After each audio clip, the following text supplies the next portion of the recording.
that renters don't maybe necessarily know or at least ask you about a lot? I guess the most important thing, and I probably say this more than any other thing, is put it in writing. No matter what it is, if you need your sink fixed, if you need your air conditioning adjusted, if you need a filter replaced, put it in writing and keep a copy. It's just good to have a record of what you asked for and when, to make sure that that gets done and so that you can make sure it's handled properly. And is that from the very first time you have a problem? I think it's a good habit to get into for every problem that you ever have.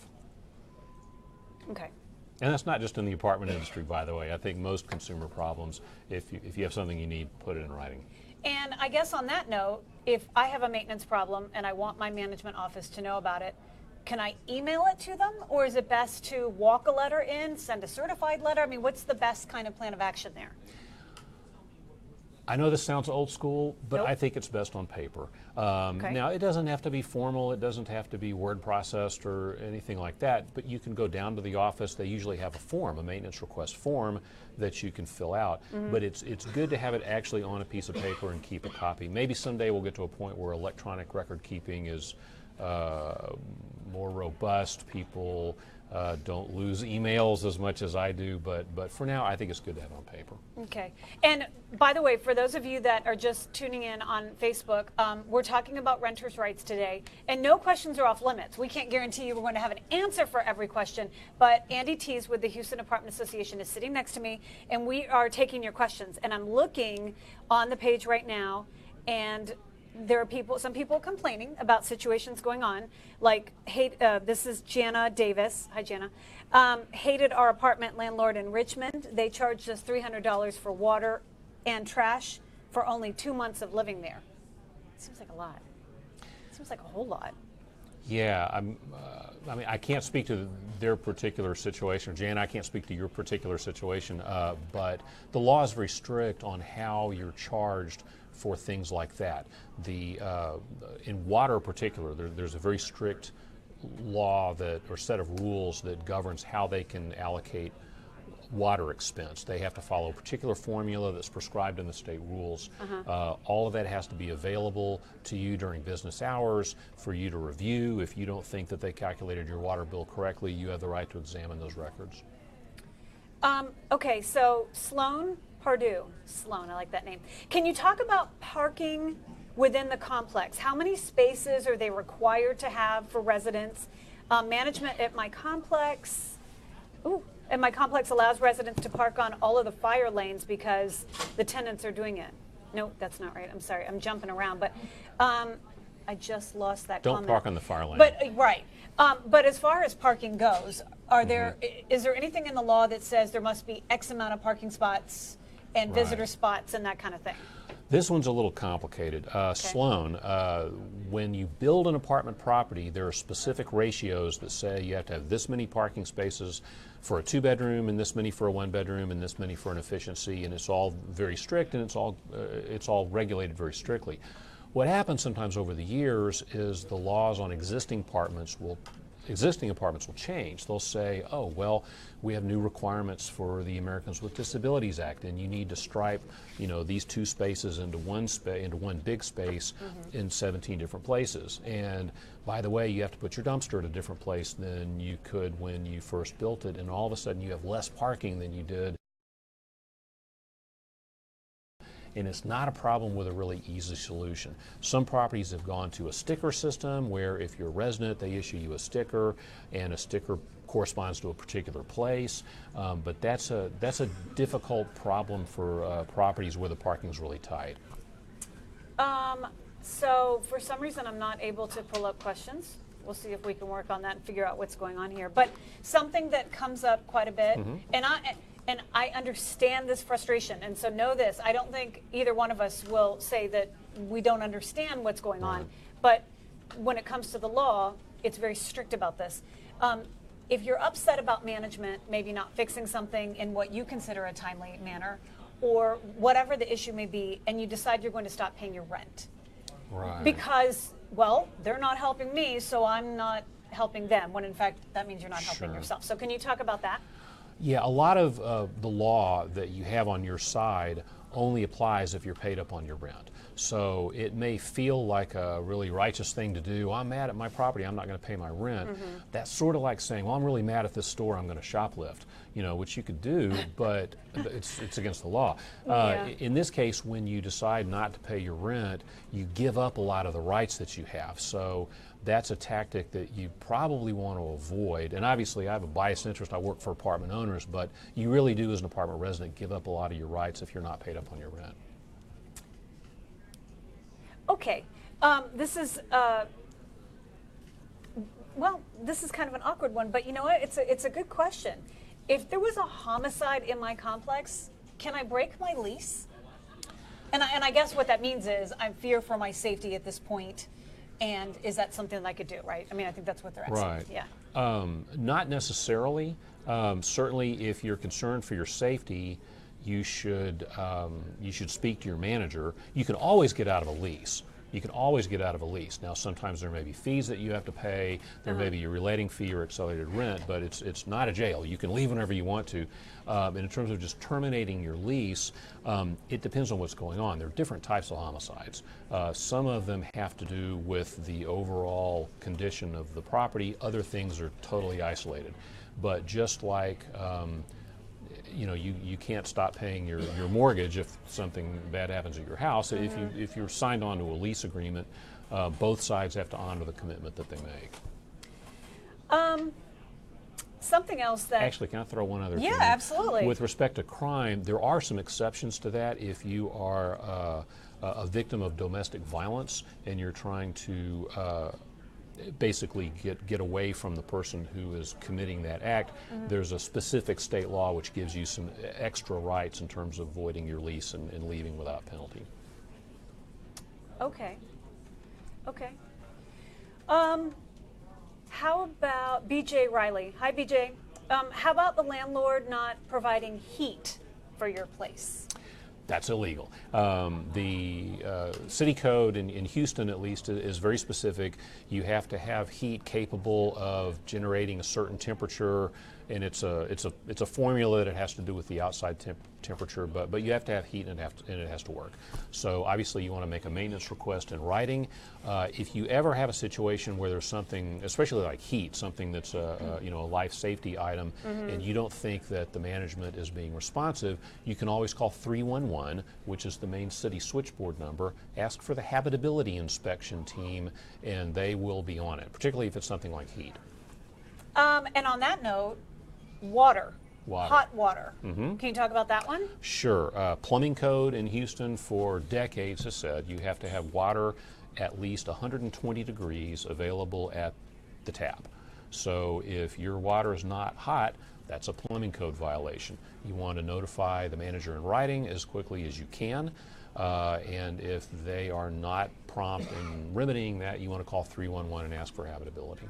Yeah, someone actually asked about the water temperature in particular, so I'm glad you brought that up. One of the things that you probably can't see from your vantage point is this. What is this gigantic book that you brought along? What is this thing? Well, this is called the Texas Apartment Association Red Book. If you're going to be in the apartment, if you're going to be an apartment manager, you need to memorize this.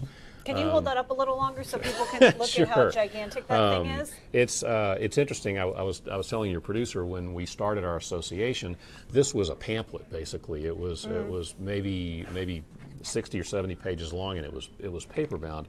The laws on operating an apartment property have certainly gotten much more complex over the years, and we try to be up to speed with all of the federal and state and local laws that you need to know if you're running an apartment property. And not only that, we are a city of renters. We are. I mean, we are. Depending on kind of what area you're looking at on the map, half of Houston rents. Over half of our population rents. Yeah. So Shane Cohen would like to know, why do we need pet rent when we pay pet deposit? Okay. Well, that's a negotiation with the owner. An owner can ask for pet rent. You can look elsewhere if you think what they're asking for is unfair, just like with regular rent. It's a very competitive market. I think in Houston the market is even more competitive now. than it was last year or the year before. So if you're not, if you think it's unreasonable what they're asking you to pay, look around. There's going to be a competitor who's going to be charging less. Because we really do. It's overbuilding. We've got overbuilding going on in Houston. There are so many apartments.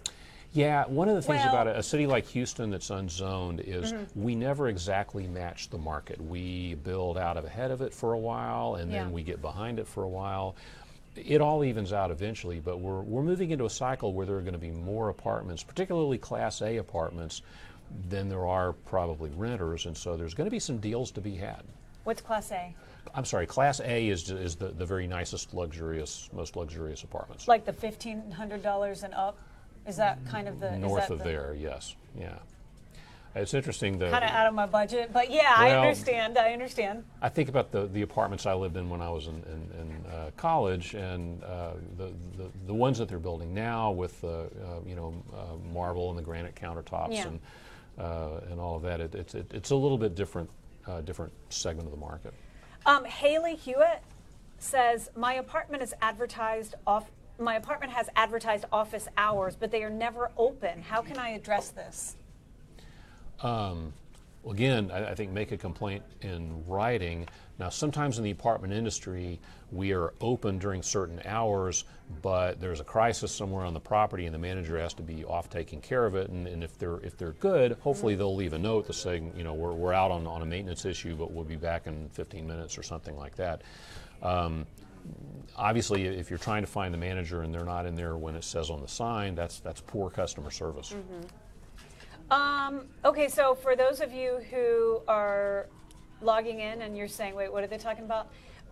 This is a segment on renters' rights. Here at KHOU 11, we help as many consumers as we can with their problems, and renters with issues is absolutely number one on the list. It's calls into our hotline, it's emails both to our consumer department and to our main newsroom, and you name it. People have problems with rats and roaches, bed bugs. I'm sorry, I had to bring it up because, these are the things. I would say that every couple of weeks I hear about bed bugs. Sure. So can we address the bug situation? Okay, thanks. Whenever you're ready, sir. Bed bugs. That's becoming an increasing problem. It's not an apartment problem. It's kind of a society problem. We've found bed bug infestations in movie theaters, retail stores, certainly single-family homes, hotels, motels. It's something you need to be cautious about. The good news, if there is any, we have not found bed bugs to be vectors for any particular diseases. They're annoying. They're gross. We don't like them. We want to get rid of them. But they're not carrying the plague. So but it's something that we need to obviously take care of. There's a couple of issues with bed bugs. First, how do you get rid of them? If you see any, obviously, first thing, notify your manager in writing. They are small. They're not microscopic. If you have bed bugs, you can find them. You want to look under mattresses. You want to look under couch cushions. They're small, but they're not impossible to spot. Yeah. There's a number of different ways to treat them. There are chemicals that can be effective. A lot of properties use a heat method. Bed bugs don't do well in the heat. They bring in these big heaters sometimes. If you raise the ambient temperature in the unit to a certain level and leave it there for a certain number of hours, the heat gets into the middle of upholstered furniture, gets into the walls. We found that in some cases to be more effective than chemicals. But it's a process where the resident and the owner need to work together to make sure that you're solving this problem together. But, and I've heard this from consumers as well. They'll say, well, my manager said it was my problem. I brought them in, therefore I'm the one responsible for it. Isn't it in many cases, though, a situation where it's hard to tell where they came from? So it can be. The responsibility ends up on the tenant? It can be. It just depends. A lot of properties now use an addendum where they try to identify, who's responsible for bringing in bed bugs. Sometimes they can't. A lot of times managers are more interested in getting the problem addressed quickly than they are in figuring out whose fault it is, because bed bugs can spread if they get into the walls. You know, you can go from a problem in a unit to having a problem that goes throughout a whole building. So you want to address it as quickly as you can. Okay. Barbara Hingle Roeder, I believe I'm saying that right. Our apartment complex inspects everyone's apartment every 3 months. Is that legal? Seems like an invasion of property or privacy to me. This is a senior 55 and over complex. Can they do that? If it's in the lease, most lease agreements have a whole paragraph that says something like when we may enter, and it gets into, you know, some detail so that everyone understands on both sides, you know, when they can enter the apartment and when they can't. Obviously, if you're in the apartment business, you need to inspect units to make sure that air conditioning filters are changed, which, by the way, needs to happen more often than once a month generally. And you know, there are other conditions that, as a responsible owner, you need to make sure that you're on top of. I don't know who Emily Hilton is, but she wants to know if you're growing back your awesome beard. Yes, Emily. Emily is the dean of HAA University, but one of the things that we do is teach over 100 classes a year in apartment management, maintenance, leasing, swimming pool chemistry. I shaved off my beard last year. She likes it better on. So. Alrighty. There you go. Okay, so Paula, hi, I have mold, and they won't get the mold out of my bathroom. It's been like this for months. What do I do? It depends. Most mold is something that a resident can take care of themselves. A sponge and a bottle of Clorox, you can solve 95% of your mold problems. Now, if there's mold in a vent because there's a problem with the air conditioner, if there's mold inside a wall because there's a plumbing leak, that's something that the owner's got to take care of. If there's mold in your bathtub because you haven't cleaned your bathtub, clean your bathtub. Okay, so we're going to, for those of you who are still tuning in and still paying attention to what we're doing here, we're renters' rights. That's what we're talking about. It's not the sexiest of topics. We realize that, but it's really important. And if you're in an apartment and you're having problems, this is your opportunity to get some of your questions answered. So I'm actually going to give you a couple of phone numbers now, because this is something else that I tend to share quite a bit over the phone. For anybody who is in a situation where you are at that point where you want to take some legal action, if you feel like you're at that point and you can't really afford to take legal action, there are a number of services that are out there to help. And so I'm actually going to read off a few phone numbers. So for anyone who's listening and watching, if you have a pen or have your phone or something, write these down, because these are worth giving a call to, because they might actually be able to help you on the legal front, if that's something you're taking a look at maybe doing. The first one is Lone Star Legal Services, and I'll also put this on the page as soon as we're done. I just don't really want to type while I'm talking because I can't multitask. So Lone Star Legal Services, their number is 713-652-0077. Again, Lone Star Legal Services, 713-652-0077. Okay? So that's one number, and I generally tell people to try that number first. The next one is Houston Volunteer Lawyers Program. Houston Volunteer Lawyers Program. Their number is 713-228-0735. So one more time. Houston Volunteer Lawyers Program, 713-228-0735. And the last one is, it's South Texas College of Law, Houston. That's what it's called now, right? I think so. They went through a couple of names. Yes, so South Texas College of Law, Houston. It's a legal intake desk, so that means there's someone there quite a bit, and they're taking calls. Their number is 713-646-2990. Again, that number is 713-646-2990.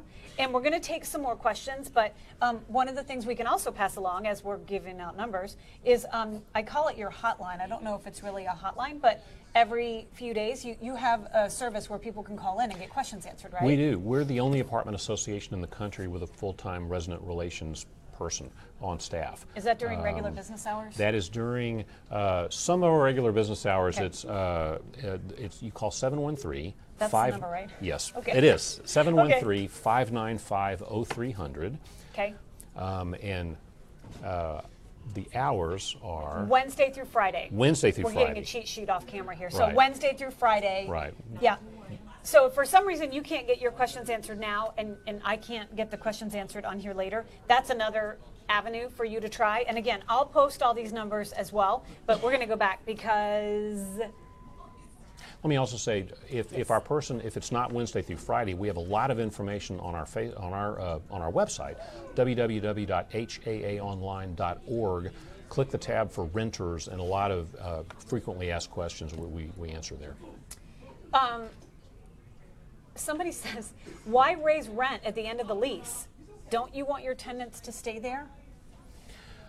Makes sense to me. But Supply and demand. Sometimes they don't. I think over the course of the next year, you may not find rent being raised very aggressively in most markets. But certainly, if you're in the apartment business, your expenses are constantly going up. The amount of money it takes to run an apartment property, to pay insurance premiums, to pay for utilities, to pay for landscaping, to buy all the permits that you need, continues to go up. And so sometimes in order to cover those costs, owners need to ask for higher rents than they did previously.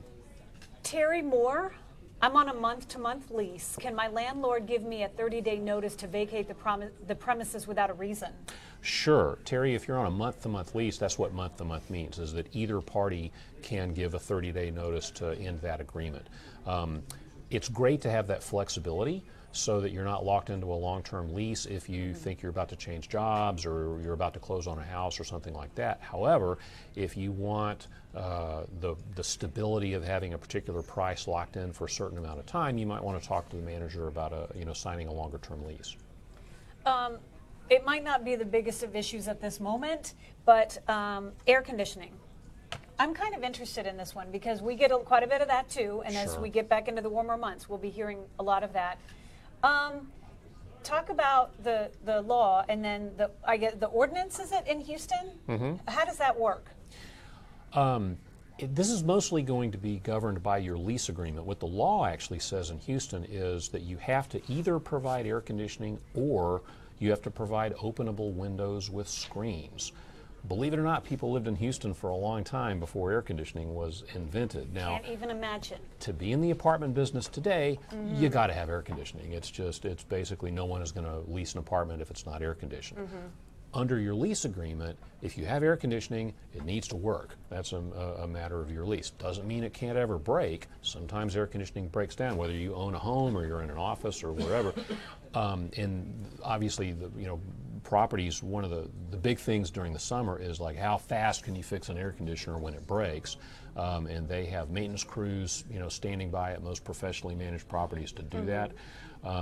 Occasionally they have problems, so there's a part that they need that they can't get instantly. It has to come from another warehouse somewhere, and so it takes as long as it takes, but our members pride themselves on fixing air conditioners in a hurry. We even have kind of a contest that we do once a year where maintenance guys try to outrace each other for things like replacing air conditioning compressors.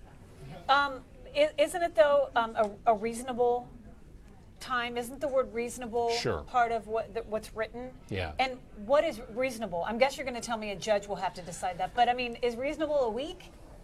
It just depends. If it's the air conditioner's low on Freon, it needs a charge. Reasonable, I would think, would be pretty darn fast. If it's the entire system shot and they have to replace the compressor, and and that type of compressor is sold out right now, and we have to ship it from some other warehouse, that reasonable may be a little bit longer time. So reasonable kind of means what it sounds like, and it depends on the situation. All right, so we're going to start wrapping this up, but I want you to mention one other thing that is incredibly important, and I am absolutely guilty of not doing this, which is reading the lease that you're signing. You kind of glance over it, you're like, oh, I've signed one of these before, you don't really pay a whole lot of attention. Talk about the reasons why it is so important. Well, when you sign a lease agreement, this is a large expense for you that's going to occur every month, and you want to know what your rights are and you want to know what your responsibilities are. Because we live in the litigious society we live in, most apartment leases have gotten a little bit longer and a little bit more complicated over the years, but I'm really proud of the one that our organization sells. We went to a plain language format a few years Oh, well, back. bless you for that. Which we took out a lot of the legalese. I mean, it still has to be fairly precise, Yeah. but it's a little bit easier to read than it once was. But it's important to read through so that you know what it is that you're agreeing to do, and so that you know what it is that the apartment property manager is agreeing to do. Okay. Some last thoughts on renters' rights, things that people they'll take away from here, because we went through a lot of different topics. So what's kind of our takeaway from today? And I'm going to put those phone numbers in, I haven't forgotten. But what should we leave this Facebook Live with today? I would say if you have an issue with the apartment manager, make sure that you talk to them. If you have a particular need or a request or maintenance request, make sure that you put it in writing. Make sure that you keep a copy. Also, rights and responsibilities aside, your own safety is the most important thing when you're living in an apartment property. Make sure that you have smoke alarms, make sure that they work, make sure that you have a fire extinguisher in your kitchen, make sure it's charged. Make sure that you use that extra lock on your door, which Texas requires. Texas is the first state in the nation to require a keyless bolting device on every apartment door. That means no matter who has a key, if they're not supposed to have one, no one's coming through that door if you're inside unless you decide to flip that bolt and let them in. Okay. So you have that on your door. If you don't, make sure your manager knows that immediately. You have a door viewer so you can see who's on the other side. So fire safety, security, those are paramount in importance. You call it a door viewer? A door viewer. Peephole is the old school name for that. Do people not call it a peephole? I think that sounds stalkerish, maybe. So door viewer is the term of art that they actually put in the law. All right. Well, on that note, thank you. Thank you. Andy, always Thanks for a wealth having me. of information. And again, I'm going to put those phone numbers on there because even though we're going to be signing off, there is still help and answers to your questions out there. So thank you for joining us. Thanks for having me.